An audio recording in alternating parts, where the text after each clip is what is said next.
삼방야와 함께 보고 있습니다. 답변을 중간에 보다가 멈췄는데 객승이 물었던 내용이 번뇌라는 두 글자는 세속에서 쓰는 말입니다만 그것의 근원은 무엇이며 그 뜻은 무엇인지 모르겠습니다.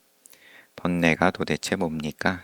그렇게 우선 보고 거기에 대해서 답을 하시기를 미망이 바로 번뇌의 근원이고 물들여 더럽힌다는 것이 그 뜻입니다. 번뇌는 물드는 게 번뇌다. 그것을 쭉 끝까지 밀고 나가시는 중이었는지 번뇌가 물드는 거다.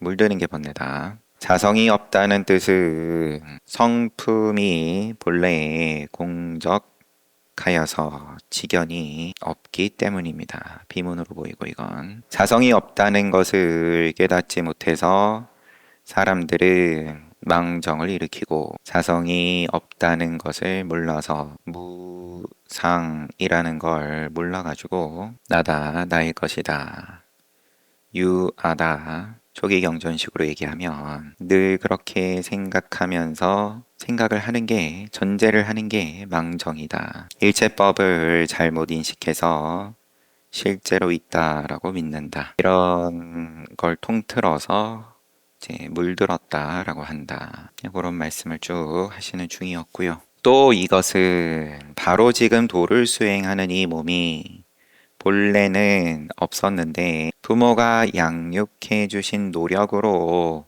생겼다는 사실을 모르는 것입니다. 더욱이 부모가 어루만지고 안아준 수고로움으로 자랐다는 것도 생각하지 못하는 것입니다. 옛부터 도가 광대하고 덕이 구비된 불족께서도 모두 밥 먹고 옷 입고 가옥에서 거주하고 땅을 밟고 걸었다는 것을 생각지 못하는 것입니다. 중생이고 부처고 간에 이 몸이 어떤 말씀을 지금 하시는지 이 몸이 본래는 이 몸을 가지고 나다 나의 것이다 라고 볼만한 티끌만큼도 그렇게 볼만한 자성을 몸에서 색에서 수상행식에서 본래 찾을 수가 없는 거고 인과로서 인연 따라서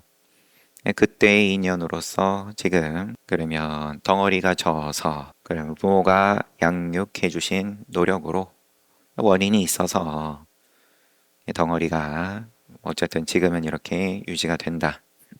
그러면 그걸 인연으로 지나가는 흐름으로 보는 것이 아니라 반야로서 보는 것이 아니라 덩어리다 하니까는 그 덩어리에 곧 개념이 생기고 몸이라고 하고 감정이라고 하고 이렇게 이제 빗나가 버린다. 불조들은 확연히 깨달은 원만 청정한 자심이 법계에 가득 차 다른 것을 용납하지 않으므로 한 찰나 사이에 팔만 번뇌를 팔만 불사로 바꿔 이루십니다. 바꾼다라는 것도 역시나 이제 돈교의 입장으로서 깨닫지 못했다가 깨달았다. 이제 그것 또한 방편이다. 그렇게 이야기하는 것도 처음부터 팔만 번뇌를 이야기할 것도 없다라고 하면 뭐라고 할 거냐? 불조들은 확연히 깨달은 원만 청정한 자심이 어떠한 모양으로서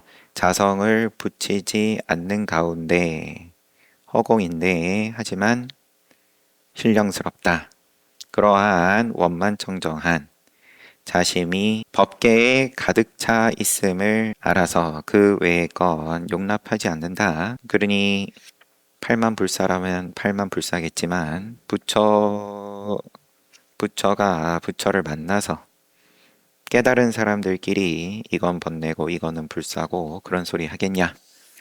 그러므로 영가 스님께서 한 법도 보지 않으면 바로 열애다. 굳이 그것이 이름을 붙이자면 관자재 보살이다. 어떻게 자심을 깨닫는 것 외에 다른 법이 있어 번뇌가 되겠습니까? 이 때문에 화엄 회상의 모든 선지식들은 모두 번뇌에 의지하여 보살도를 실천했고 보살행을 닦았습니다. 이것은 장엄한 부처님의 정토에 들어가는 하나의 중요한 관문이었습니다. 이 점을 분명히 알아야 합니다. 번뇌를 떠나서는 육바라밀도 없고 번뇌를 버리면 사무량심도 없으며 번뇌를 떠나서는 성현도 없고 번뇌가 닿으면 해탈도 없다는 것을 번뇌를 모양을 없애려고 들면 그러면 모양을 없애는 모양을 또 만드는 거니까 그렇게 해서는 깨닫지 못한다. 번뇌라는 것은 삼세의 불조와 욕계색계 무색계의 불조, 부처님과 조사, 시방의 모든 보살들, 가없는 선지식들이 모든 계정해와 수많은 선공덕을 잉태하고 있는 겁니다. 번뇌가 계정해다 내지는 공덕이다. 공덕의 인자다. 잉태하고 있다 했으니까 번뇌를 어떻게 해야 없앨 수 있습니까? 지금 보는 질문 앞의 질문이 반평생을 경전 열심히 공부했는데 왜 번뇌가 없어지지 않습니까? 라고 물었고 쭉 얘기를 하시니까 도대체 뭐가 뭔지 모르겠습니다. 번뇌가 뭡니까? 번뇌는 수많은 선공덕 잉태하고 있는 거다. 그거 없애가지고는 아무것도 안 된다. 돌멩이밖에 더 되겠냐. 만일 번뇌가 없다면 성현의 중생구제도 생기지 않았을 것입니다. 멸진정밖에 없을 것 같으면 없애고 없애서 숨 쉬는 것도 안 한다. 선정에서 나온 다음에 다시 숨을 쉰다. 생각도 안 일어나고 감정도 안 일어나고 그게 수행의 끝이다 라고 할 것 같으면 중생구제가 부처님께서 입 벌려서 소리를 냈겠냐? 그러나 애석하게도 참선하는 자가 이 이치를 분명히 알지 못하고 허망하게 기뻐하고 싫어하는 마음을 냅니다. 번뇌 싫어. 번뇌가 좀 없어졌다 싶으면 좋아. 번뇌를 가지고 번뇌를 제거하려 하면 더더욱 미혹만 증가할 뿐입니다.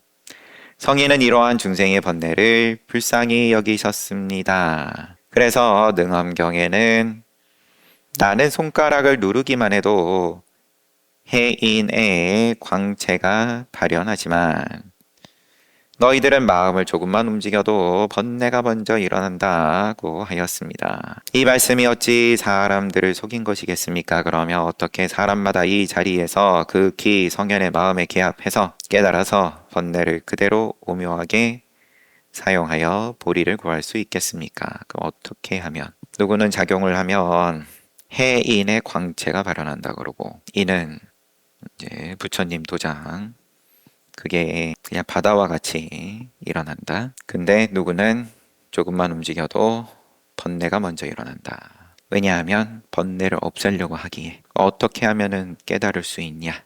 어떻게 하면 성인의 마음에 개합하냐? 어떻게 하면 통째로 삼라만상의 공덕이라는 번뇌, 불서범이라는 번뇌, 모든 번뇌에 다 개합할 수 있냐?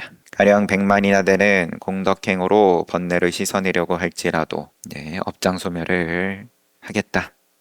뭘 열심히 해가지고 공덕행을 해서 그러더라도 성인께서는 오히려 쓸데없는 짓이라고 꾸짖으실 겁니다.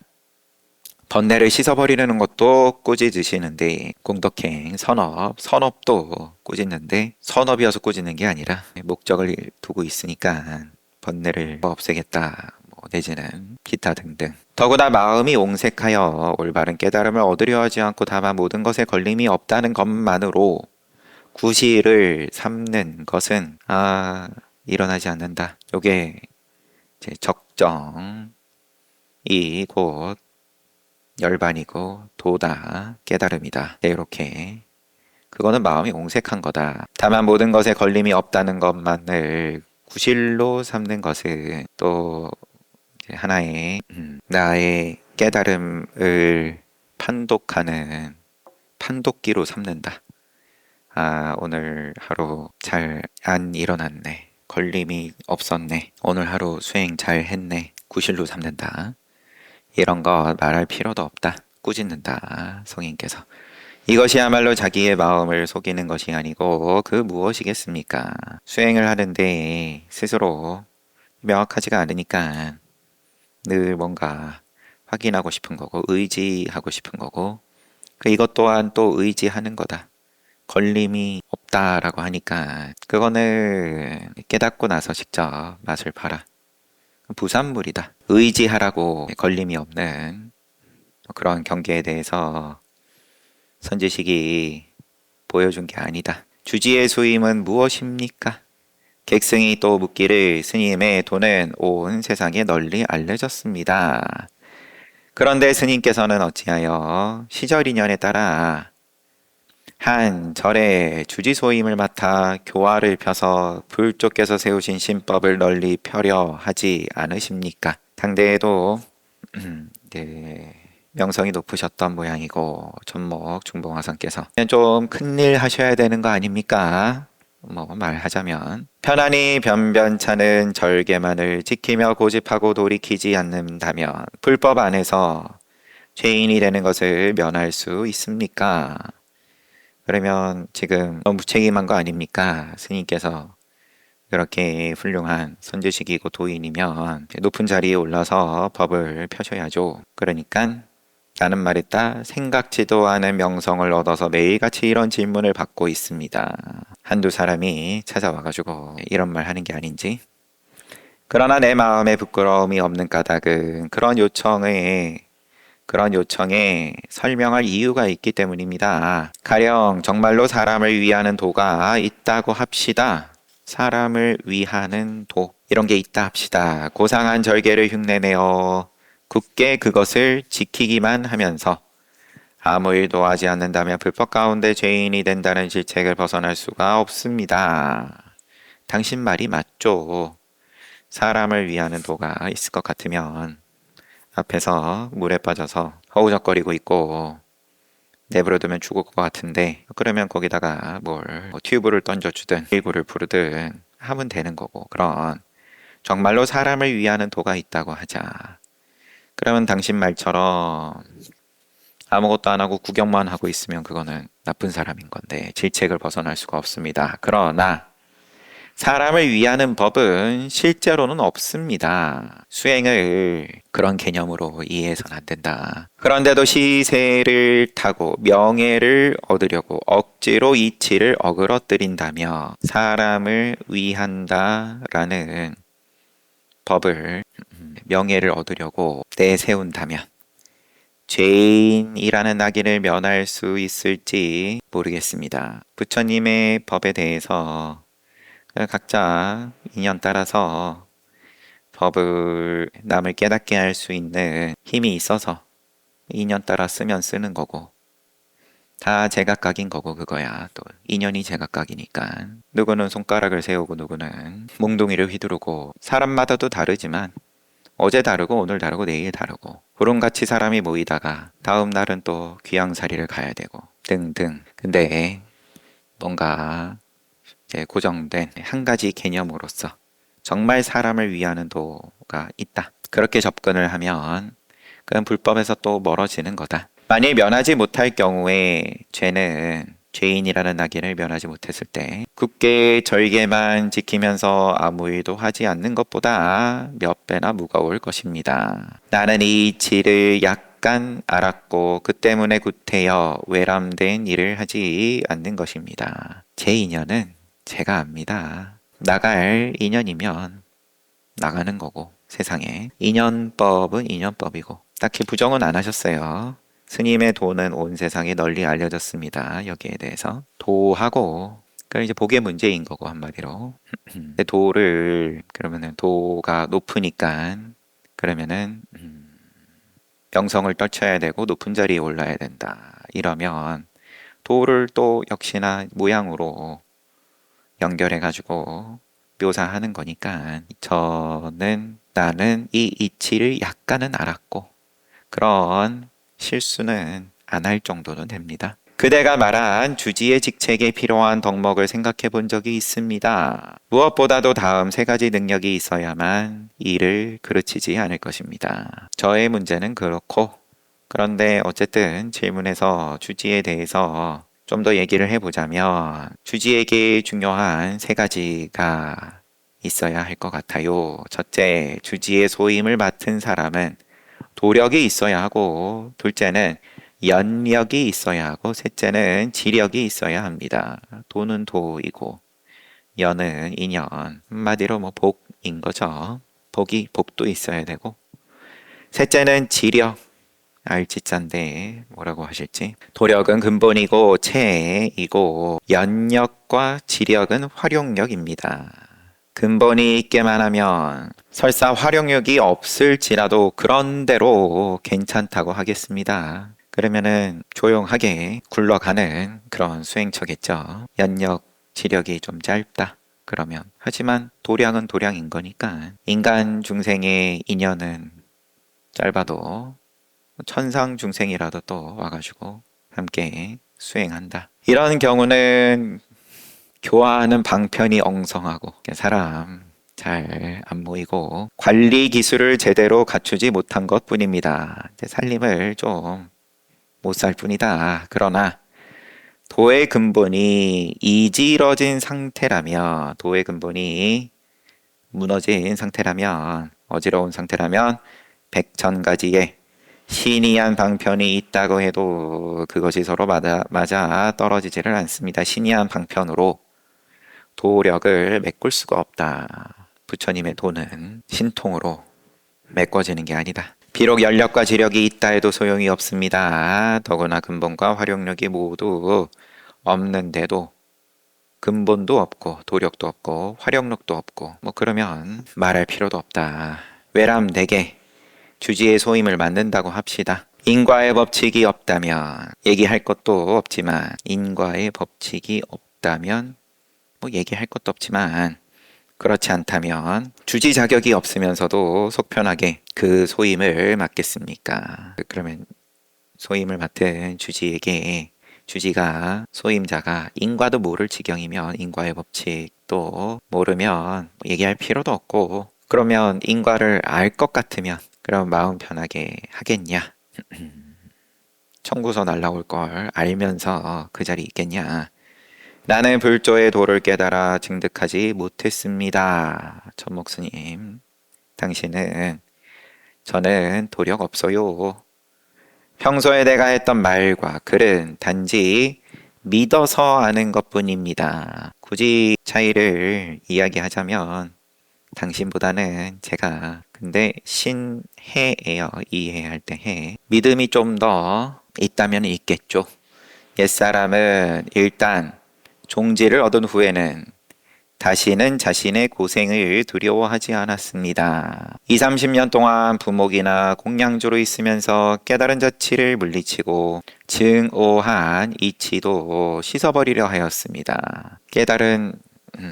증득한 깨달음에 대해서도 씻어버리고 지나가고, 그런 뒤에는 진속 수행이든 아니면은 세상의 윤리든 어느 아르마리에도 얽매이지 않았습니다. 즉 그의 온 몸은 날카로운 칼이나 오랫동안 닦아온 거울과 같아서, 오랫동안 벼려온 칼이나 또 오랫동안 닦아온 거울과 같아서 기연에 머무는 것이 없었고, 모양에 머물지 않고 군더더기 말도 없었습니다. 위엄 있게 수많은 대중 위에 군림하면서도 자신이 존귀한 줄도 영화로운 줄도 의식하지 못했습니다.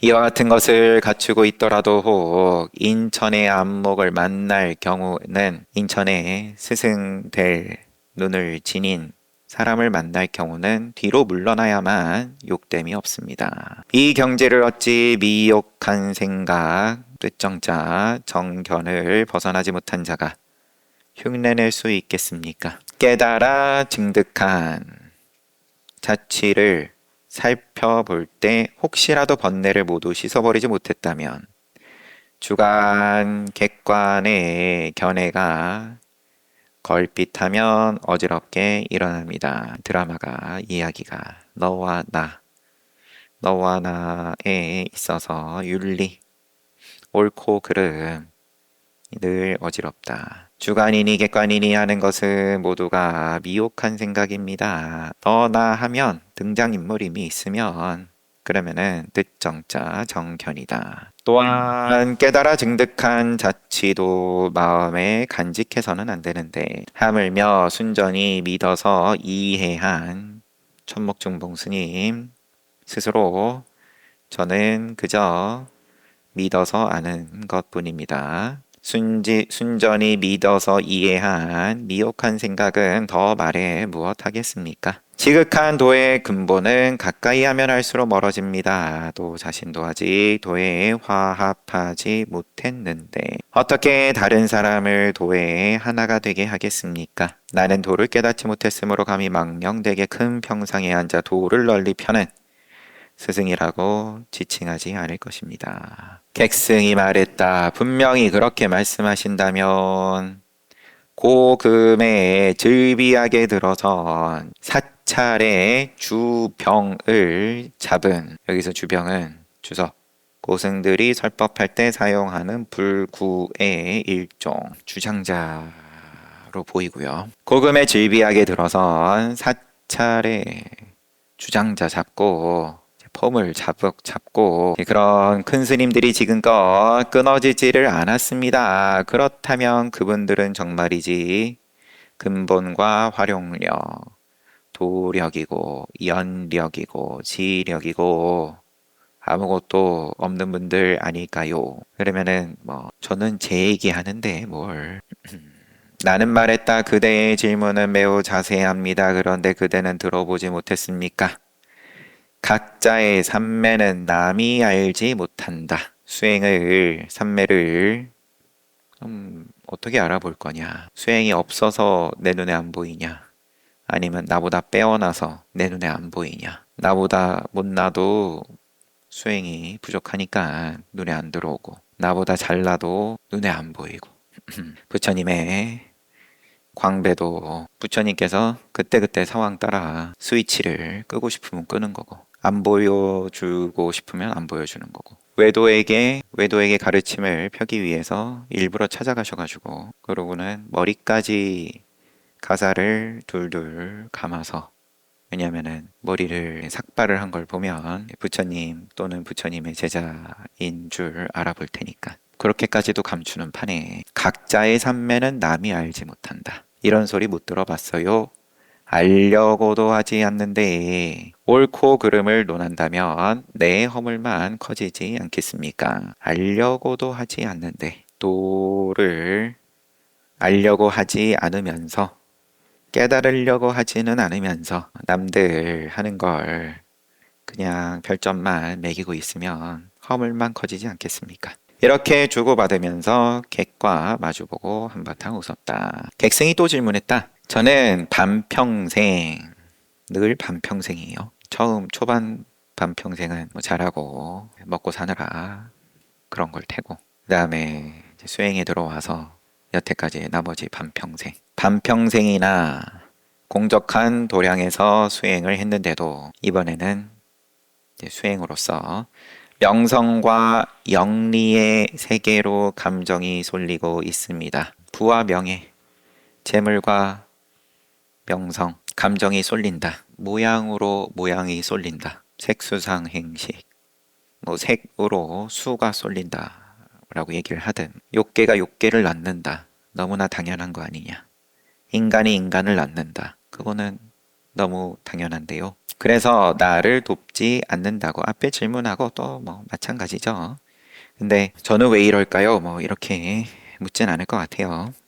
뒤에 가면 명성과 영리의 세계로 감정이 쏠리고 있습니다. 그래서 나를 돕지 않는다고 조물주만 원망하던 차에 여태까지 제가 도에 대해서, 수행에 대해서 계속 때려잡아야 되는, 그래서 청정하게 만들어야 되는 그런 개념으로서, 똑같은 개념으로서, 세상의 윤리와 같은 입장으로서 선악을 따지던 그 기준만 달라졌을 뿐이지, 번뇌는 악을 어떻게 없앨 거냐. 증애의 감정이 일어난다. 그럼 악이다. 명성과 영리의 세계로 감정이 쏠린다. 악이다. 부처님 시키는 대로 했는데 왜 악이 여전히 남아있냐. 그래서 조물주마 원망하던 차에 주지의 소임을 맡게 되어 기쁘게 이를 따랐습니다. 조금 다시 이야기를 하겠습니다.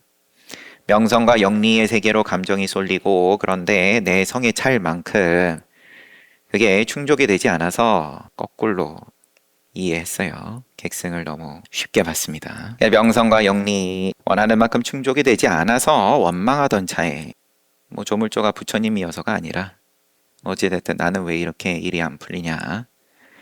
그러다가 어쨌든 명성의 자리에 올랐다. 주지소임을 맡게 되어서 기뻤다. 그러나 이 주지라는 직책을 걸머진 이래로 도리어 그 이전보다도 편안하지 못하게 되었습니다. 왜냐하면 모든 일에 잘잘못과 여러 대중들의 기쁨과 노여움이 모두 제 마음에 모여 들었기 때문입니다. 더구나 조금이라도 생각에 빈틈이 생기면 재앙과 욕이 몰려들었습니다. 어찌 옛날의 불조들께서도 이러셨겠습니까? 그냥 고충을 토로하고 옛날에 그럼 도인들은 부처님 내지 조사들께서는 어떠셨을까요? 저 같지는 않으셨을 텐데 그 정도. 나는 말했다. 그대는 생각지 못했습니까? 소임을 맡은 그때부터 책망이 시작된다는 것을. 거기는 원래 재앙과 욕을 받는 자리인 줄 몰랐어요. 세상의 모든 이름은 까닭 없이 생긴 것이 아닙니다. 없습니다. 세상의 모든 이름은 까닭 없이 생긴 것이 없습니다. 모두 실상이 있어서 생기는 것입니다. 명칭과 그에 따르는 실상의 관계는 마치 물체와 그림자의 사이와 같고, 물체와 그림자 관계 같고, 옷감으로 옷을 만드는 것과 같고, 둘이 다르지가 않다. 명칭과 실상. 여기서는 그럼 소임과 거기에 따른 내가 받고 싶지 않은 하지만 피할 수 없는 모든 것. 식량으로 밥을 짓는 것과 같습니다. 책망하는 것은 실상을 찾기 위함입니다. 이것은 마치 그림자를 말할 때는 형체의 실제를 찾는 것과 같고, 이것은 마치 그림자를 말할 때는 형체의 실제를 찾는 것과 같고, 의식, 옷하고 먹는 것의 명칭을 말할 때는 반드시 곡식과 비단의 실제를 찾는 것과 같은 이치입니다. 명칭을 말할 때 밥 먹었다. 밥. 그러면 쌀밥 먹었다. 보리밥 먹었다. 그래서 처음 주지라는 소임을 걸머질 때 반드시 우선적으로 깨달음의 바른 씨앗, 바를 정자, 정인을 지녀서 법을 오랫동안 머물게 하는 자세가 있는가 없는가를 스스로 따져봐야 합니다. 그러한 자세가 없다면 이것은 본체를 떠나서 그림자를 쫓는 것이고 곡식과 비단을 버리고 의복과 음식을 논하는 것입니다. 이렇게 되어서 껍데기에 대한 말이 많으면 그 본질과는 더더욱 멀어지며 심기가 촘촘할수록 대용은 더욱 어긋나고 반연이 많아질수록 깨달음의 바른 씨앗은 더욱 없어집니다. 이 껍데기에 대한 말을 빨리 버린다면 그래도 막을 방법이 있겠지만 그 상태가 계속된다면 그 사람은 반드시 지옥에 이르고 말 것입니다. 약간 흐릿한데 지금이야 주지를 가지고 이야기를 하지만 일체 모든 일들이 다 적용이 되는 말씀인 건데, 소임을 산다. 직장에서든 가정에서든 책임을 진다. 작든 크든 간에. 근데 거기에서 지금 정인을 말씀하시고 그 정인을 통해서 그림자하고 본체에 대해서 이게 헷갈려 버리면 그러면은 대용이 어긋나 버리고 정인이 없어지고 혼잡해진다.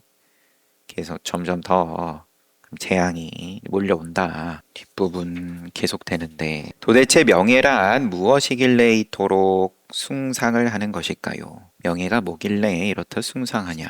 그러나 대부분의 사람들은 명예 그 자체보다 자기 자신에게 집착합니다. 내가 있기 때문에 애견이 발생하게 되고 애취유생노사 갈애 나를 우선 존재하기에 갈애가 발생하고 이 애견 중에서 갈애 중에서 가장 큰 것이 명예욕입니다. 더 간단하게 그러면은 칭찬 듣고 싶다. 별점을 잘 받고 싶다. 누가? 내가. 나가 거기서 중요하죠. 나 부분을 다른 사람으로 채우면 전혀 충족이 안 되는 거죠. 그래서 명예욕은 5욕 중에서 첫 번째를 차지하고 있습니다. 하면서 계속 되는데 요거는 또 다음에 이어서 보고 책은 여기까지. 명예의 본질에 대해서 본인은 객승이 질문이 반평생 공적한 도량에서 수행을 했는데도 명성, 영리의 감정이 쏠리고 이게 여기에 부족함을 느끼고 아쉬움을 느끼고 그런데 인연이 또 잘 풀려서 주지소임을 맡게 되어서 기뻤다. 그런데 오히려 그 전보다 더 괴롭다. 왜냐하면 잘잘못 또 대중의 기쁨과 노여움이 모두 제 마음에 모여들었기 때문입니다. 이런 이야기를 하니까 소임을 맡은 때부터 책망이 시작이 된다. 세상의 모든 이름은 까닭 없이 생긴 게 없다. 모두 실상이 있어서 생기는 거다. 그거는 물체와 그 물체의 그림자, 옷감으로 옷도 음식 재료로 음식을 만드는 것과 같다. 책망하는 것은 소임 맡은 때부터 책망이 시작된다. 재앙과 욕이 몰려든다. 그런데 그것은 실상을 찾기 위함이다. 주어 목적어를 다 빼고 이야기를 하니까 지금 이것은 마치 그림자를 말할 때 형체의 실제를 찾는 것과 같으며 이거 누구 그림자야? 의식의 명칭을 말할 때 곡식 그리고 옷감의 실제를 찾는 것과 같은 이치입니다. 비유가 그래도 한 가지 좋은 소식은 보니까 몇 년 전에 개정판이 나왔더라고요. 주문을 해놨는데 봐보면은 많이 다듬어져 있겠죠. 잘 봤습니다. 쉬었다가 정진합시다.